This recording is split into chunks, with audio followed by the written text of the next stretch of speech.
2025 भर्तियों का वर्ष आज ही सुनिश्चित करें अपना सिलेक्शन और डाउनलोड करें तैयारी कर लो ऐप। नमस्कार, एजुकेशन नगरी में आपका स्वागत है और मैं हूं आपके साथ विनीत। रीट लेवल 2 में 1 गुना परिणाम जारी करने की मांग लगातार जोर पकड़ रही है, लेकिन दूसरी ओर इंतजार भी लगातार बढ़ता जा रहा है। दरअसल रीट लेवल 2 का रिवाइज परिणाम जारी होने के बाद स्कोर कार्ड तो अपलोड कर दिया गया, लेकिन इसके बाद अब तक 1 गुना परिणाम जारी नहीं हुआ है। इससे अभ्यर्थियों की टेंशन लगातार बढ़ती जा रही है। अब सवाल ये उठ रहा है कि जब रिवाइज परिणाम और स्कोर कार्ड जारी कर दिए गए हैं, तो फिर 1 गुना परिणाम जारी करने में देरी क्यों की जा रही है? इसका जवाब न तो बोर्ड की ओर से स्पष्ट रूप से दिया गया है और न ही विभाग की ओर से कोई ठोस बयान सामने आया है। ऐसे में अभ्यर्थी एक बार फिर से आंदोलन की राह पर लौटने को मजबूर हैं। अभ्यर्थियों का कहना है कि 15 अप्रैल को बोर्ड अध्यक्ष ने खुद ने यह कहा था कि रिवाइज परिणाम 1 गुना जो है वो 15 से 20 दिनों में जारी कर दिया जाएगा। हालांकि अब इस बयान को भी लगभग 1 हफ्ते से ज्यादा का समय बीत चुका है, लेकिन परिणाम को लेकर न कोई गतिविधि नजर आ रही है और न ही कोई आधिकारिक जानकारी सामने आई है। ऐसे में अभ्यर्थियों ने यह निर्णय लिया है कि वे 19 मई सोमवार को एक बार फिर से बोर्ड कार्यालय के बाहर एकत्र होंगे और 1 गुना परिणाम जारी करने की आवाज को बुलंद करेंगे। उनका कहना है कि यदि सही समय पर अभ्यर्थियों के हित में कोई ठोस कदम उठाया जाता है तो ठीक है, वरना मजबूर होकर धरने पर बैठना पड़ेगा। यह जो इंतजार लगातार लंबा होता जा रहा है, इसके पीछे भी कई कारण बताए जा रहे हैं कि शिक्षा विभाग इस समय 1 गुना परिणाम को शैडो पोस्ट यानी कि संभावित पदों के आधार पर तैयार करने को लेकर मंथन कर रहा है। अभ्यर्थियों का कहना है कि अगर सही समय पर कोई ठोस फैसला लिया जाता है तो ठीक है, वरना मजबूर होकर धरने पर बैठना पड़ेगा।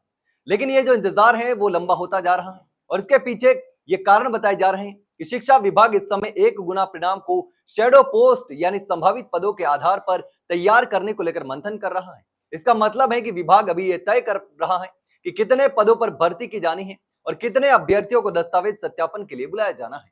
दूसरा बड़ा कारण यह है कि लीगल राय यानी कानूनी सलाह ली जा रही है, क्योंकि यह मामला पहले ही हाईकोर्ट में पहुंच चुका है और अभ्यर्थी रिवाइज परिणाम को लेकर पहले से ही अदालत का दरवाजा खटखटा चुके हैं।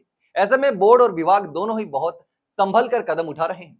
तीसरी बड़ी वजह यह है कि रिवाइज परिणाम के बाद कुछ चयनित शिक्षक फिर से कोर्ट पहुंच गए हैं, जिससे स्थिति और भी जटिल होती जा रही है। बोर्ड अध्यक्ष मेजर जनरल आलोक राज का कहना है कि 1 गुना परिणाम को लेकर बोर्ड की ओर से कार्रवाई जारी है और जल्द ही सरकार से इसके लिए अनुमति मांगी जाएगी। हालांकि यह जल्द कब आएगा इसकी कोई ठोस जानकारी नहीं मिल पा रही है। बोर्ड ने अभी तक 1 गुना परिणाम की तारीख को लेकर भी चुप्पी साध रखी है, जिससे अभ्यर्थियों की बेचैनी और भी बढ़ती जा रही है। वहीं दूसरी ओर अभ्यर्थी अब और अधिक इंतजार करने के मूड में नहीं है।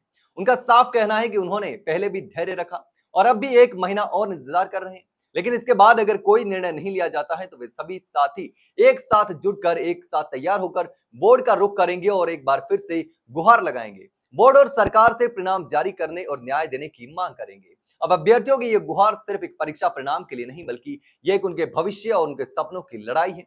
जो युवा सालों से मेहनत करके कोचिंग लेकर हर परीक्षा की तैयारी कर रहे हैं, वे अब ये उम्मीद कर रहे हैं कि उनके साथ न्याय हो। सरकार और बोर्ड को चाहिए कि वे अभ्यर्थियों की इस स्थिति को समझे और जल्द से जल्द 1 गुना परिणाम जारी कर युवाओं को राहत दे। हालांकि अब देखना होगा कि अभ्यर्थियों के लिए आखिर कब खुशखबरी आती है, लेकिन इस पर आप क्या सोचते हैं कमेंट सेक्शन में कमेंट करके जरूर बताना।